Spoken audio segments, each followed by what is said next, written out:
ቢዝነስ ለመጀመር ወሳኝ ነገሮች ይህንን ሳታውቅ እንዳትጀምር። እንዴት ናችሁ ቤተሰቦች? ዛሬ በሚገርም ሐሳብ ተገናኝተናል። ወጣ ያለ ነው። ስለ ቢዝነስ አውርቻችሁ አላውቅም፣ ግን አንድ የሚያስገርም ነገር ልንገራችሁ። ቢዝነስ ከሚጀምሩ 100 ሰዎች ውስጥ 80ዎቹ ወይም 80% የሚሆኑት በመጀመሪያው ዓመት ተስፋ ቆርጠው በኪሳራ ያቆማሉ ይሉናል በጣም ብዙ ጥናቶች። ለምንድን ነው የሚያቆሙት? ለምንድን ነው የማይሳካላቸው? እናንተም ገጥሟችሁ ሊያውቅ ይችላል። በዙሪያችሁ ያሉ ሰዎች ጀመሩ እየሰሩ ነው ስትሏቸው የሆነ ሰዓት አቁመዋል በኪሳራ። ካፌ የነበረው ቤት ነገ በማግስቱ ስትሄዱ ስጋ ቤት ሆኖ ሊጠብቃችሁ ይችላል። ቡቲክ የነበረው ደግሞ ምናልባትም ዳቦ ቤት ሆኖ ልታገኙ ትችላላችሁ። ብዙ ነገሮች ተለዋዋጭ ናቸው። እኔ እንኳን የመጀመሪያ ዲግሪን በወሰድኩኝ ማግስት 3 ቢዝነሶችን ከጓደኛዬ ጋርና ብቻዬን ከስር ያውቃለሁ። ከዛ በኋላ ለ3 ዓመታት ሰልፍ ኢምፕሎይድ ሆኜ ራሴን ቀጥሬም ሰርቻለሁ። ላለፉት 2 ዓመታት ደግሞ የግሌን ካምፓኒ ከፍቼ ከ26 ሰዎች በላይ ቀጥሬ እየሰራው እገኛለሁ። ካሳለፍኩት ነገር የገባኝ ልንገራችሁ። ተቀጥሮ መስራት በጣም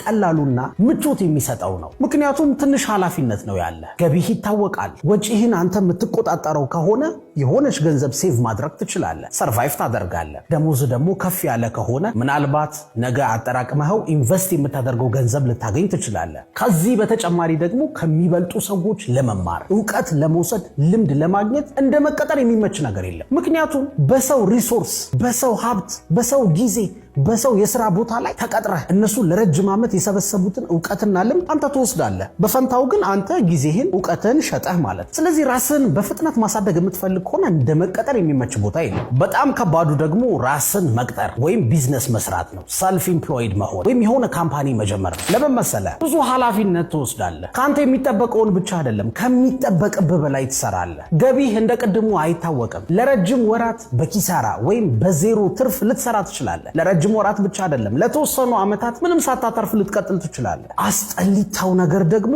ከስህተት ነው የምትማረው። ሁሌ ሰፈር ታደርጋለህ። ምክንያቱም በራስህ ሪሶርስ፣ በራስህ ገንዘብ የሆነ ቢሮ ከፍተህ የሆነ ነገር ተከራይተህ ነው ስህተትህን የምትማረው። ከራስህ ስህተት ማለት ነው። ዕውቀትና ልምዱን ዋጋ እየከፈልክ ነው የምታገኘው። ቅድም ተቀጥረህ ስትሰራ በሰዎች ሪሶርስ ስለሆነ ብዙ ዋጋ አትከፍልም። ስለዚህ ጽናቱና ብርታቱ ካለ ግን ከባዱን ነገር ኢንጆይ እያደረግከው እየለመድከው ቶሎ ከስህተትህ እየተማርክ እያስተካከልክ ፍሌክሰብል ሆነህ ግን ልትለወጥበት ትችላለህ።